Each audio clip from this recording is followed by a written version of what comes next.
Hello my dear students, welcome to dream classes. तो चलिए आज की इस क्लास को हम शुरुआत करते हैं। आज हम लोग पढ़ने वाले हैं सोशल साइंस के लाइव टेस्ट को।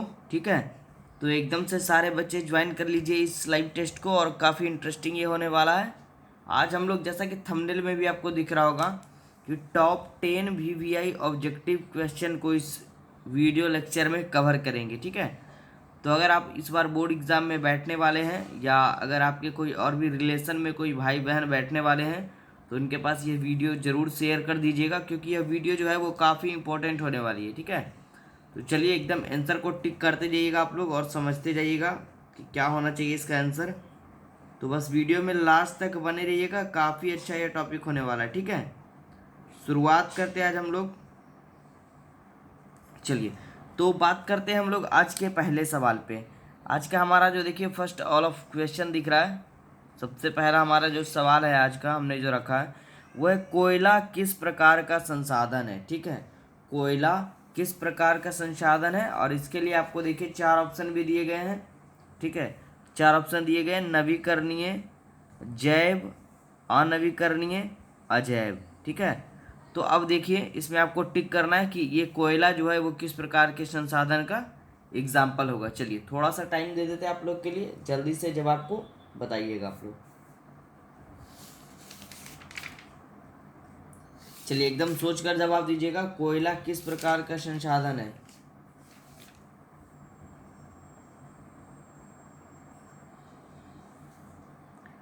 चलिए आंसर को हम लोग जानते हैं और इसको टिक कर लेते हैं। इसका राइट आंसर होगा जी अनवीकरणीय। ठीक है,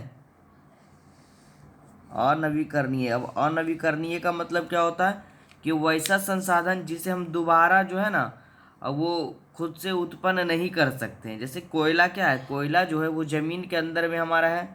ठीक है, पृथ्वी के नीचे हमारा है, ज़मीन के अंदर, और उसको हम लोग फिर से नहीं बना सकते हैं। कोयला जितना है तो वो सीमित मात्रा में। और नवीकरणीय का अर्थ हो गया कि उसको हम बार बार यूज होने के बाद में भी उसको हम लोग बना सकते हैं। ठीक है, तो कोयला किस प्रकार के संसाधन का एग्जाम्पल होगा? Option number C, अनवीकरणीय। टिक कर लीजिए जिन बच्चों को मालूम नहीं था। ठीक है, चलिए देखिए दूसरा बेहतरीन सवालों में से एक आप लोग को दिख रहा होगा स्क्रीन पे। बार बार बोर्ड एग्जाम में ये पूछता है कि गैरीबाल्डी जो था वो पेशे से क्या था। जवाब दीजिए सभी स्टूडेंट्स, गैरीबाल्डी पेशे से क्या था। बहुत ही अच्छा, बहुत सारे बच्चों का ये सवाल जो है वो बिल्कुल आंसर इसका सही दे रहे हैं। गैरीबाल्डी ऑप्शन नंबर डी टिक करिएगा। गैरीबाल्डी जो था ना वो पेशे से नाविक था। क्या था? पेशे से नाविक था। चलिए आगे बढ़े।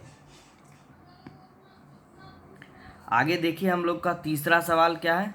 चलिए बहुत ही अच्छा, सवाल नंबर 3 हमारा कर रहा है कि भारत के किस राज्य में सोपानिक कृषि प्रचलित है। भारत के इन चारों में से किस राज्य में? ऑप्शन हमारा दिख रहा है, option number A Haryana, option B Punjab, option C Uttarakhand, option D Bihar. ठीक है, बताइए सभी बच्चे क्या होगा इसका जवाब। भारत के किस राज्य में सोपानिक कृषि प्रचलित है? चलिए आंसर को जानते हैं हम लोग। इसका राइट आंसर हो जाएगा जी ऑप्शन नंबर सी। सोपानिक कृषि का मतलब हो गया सीढ़ी नुमा कृषि। ठीक है, सीढ़ी की तरह बनाया हुआ रहता है कृषि जो करते हैं, जैसे चाय वगैरह की होती है ना, उस तरह की। तो उत्तराखंड में वह फेमस है। आगे बढ़ते हैं चौथे नंबर सवाल पे। देखिए बहुत ही अच्छा सवाल है। भारत में रेल मार्ग का शुभारंभ कब किया गया था? ऑप्शन आपको दिख रहा है 1853 ईस्वी, 1863 ईस्वी, 1857 और 1867। जवाब दीजिए सारे बच्चे, भारत में रेल मार्ग का शुभारंभ कब हुआ था? बहुत ही अच्छा, ये सिंपल सवाल है जी, सभी बच्चे को मालूम होना चाहिए। जवाब हो जाएगा ऑप्शन नंबर ए 1853 ईस्वी, मुंबई से ठाणे के बीच 34 किलोमीटर। है ना, पता है ना। चलिए आगे आते हैं, कुछ और अच्छे अच्छे सवालों पे हम लोग बढ़ते हैं।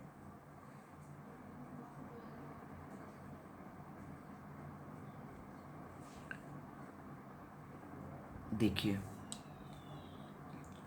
पांचवें सवाल पे आते हैं। पांचवें सवाल आप लोग के लिए रहा ये, इसका आंसर आप लोग सभी कमेंट बॉक्स में दीजिएगा। ठीक है, देखिए क्वेश्चन हमारा है कि साख का अर्थ क्या है। ऑप्शन देखिए है, विश्वास करना, ऋण लौटाने की क्षमता, ऑप्शन सी ए व बी दोनों, और ऑप्शन डी इनमें से कोई नहीं। ये सवाल हम आप लोग के लिए रखे हुए हैं, ठीक है। सभी बच्चे जितने भी हमसे जुड़े हुए हैं इसका जवाब दीजिए। साख का अर्थ क्या होता है, और साख का मुख्य आधार हमने पढ़ा था विश्वास होता है, ठीक है। तो पांचवें सवाल का आंसर मुझे सारे बच्चे देंगे। हम देखना चाहते हैं कितने बच्चों को इसका आंसर जो है वो मालूम था, ठीक है। चलिए, और छठे सवाल पे आते हैं। छठा सवाल हमारा है कि भारत में उपभोक्ता संरक्षण अधिनियम की घोषणा कब हुई। ऑप्शन दिख रहा है 1980 ईस्वी, 1986 ईस्वी, 1987 ईस्वी और 1988 ईस्वी, ठीक है।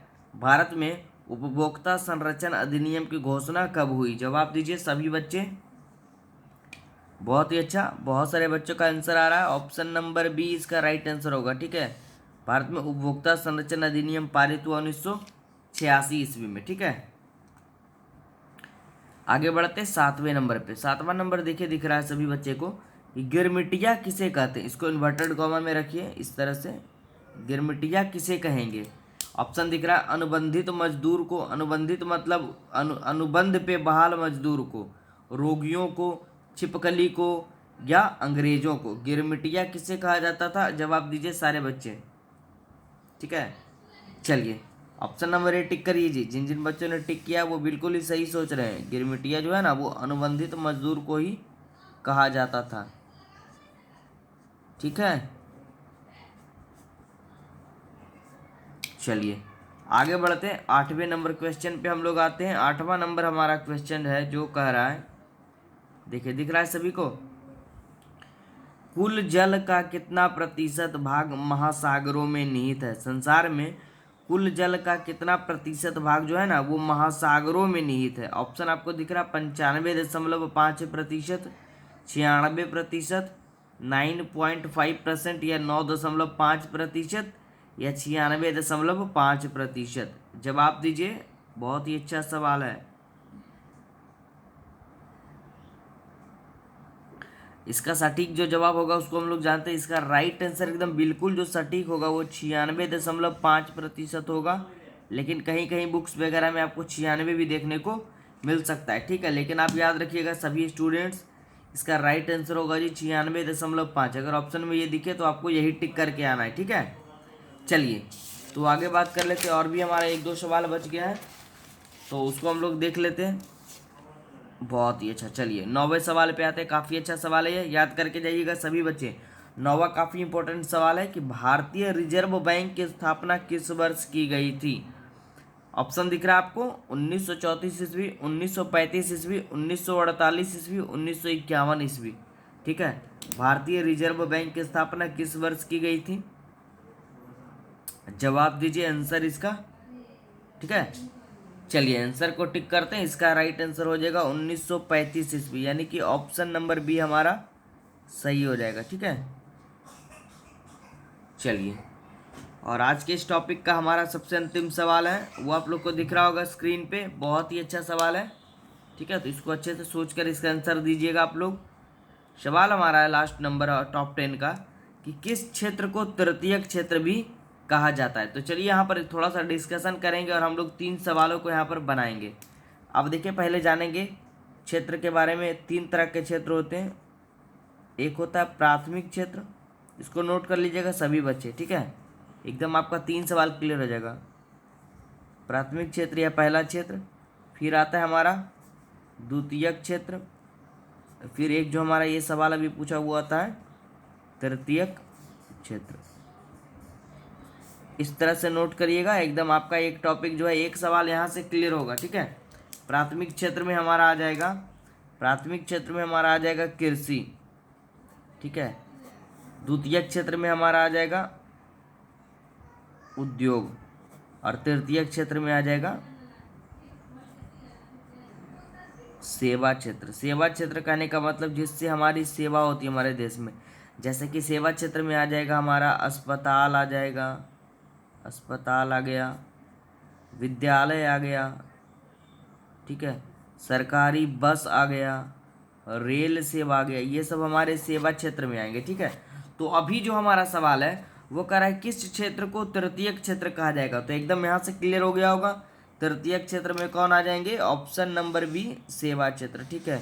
और प्राथमिक क्षेत्र कृषि क्षेत्र को प्राथमिक क्षेत्र कहेंगे, और द्वितीयक क्षेत्र को उद्योग या औद्योगिक क्षेत्र कहेंगे। ठीक है, तो यहाँ पर देखिए क्लियर है, ये हमारा हो गया प्राथमिक, ठीक है ना, ये प्राथमिक, ये द्वितीयक हमारा, ये दूसरा, और ये हमारा तृतीयक।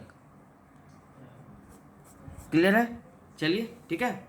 तो चलिए, मुझे उम्मीद है सभी बच्चे को यह लाइव टेस्ट जरूर अच्छा लगा होगा।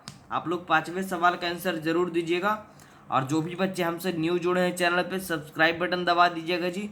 और अगर हैंड रिटेन नोट्स की आवश्यकता हो किन्हीं बच्चे को, तो हमारे हेल्पलाइन नंबर 6200733858, इस पर आप व्हाट्सएप करिए या कॉन्टेक्ट करिए। हमारी ड्रीम क्लासेस की टीम हमेशा आपके साथ है। ठीक है, तो फिर मिलते हैं अगले क्लास में, बने रहिएगा ड्रीम क्लासेस के साथ। और जो भी बच्चे न्यू है चैनल को सब्सक्राइब कर दीजिएगा। ठीक है, चलिए तो फिर मिलते हैं नेक्स्ट क्लास में।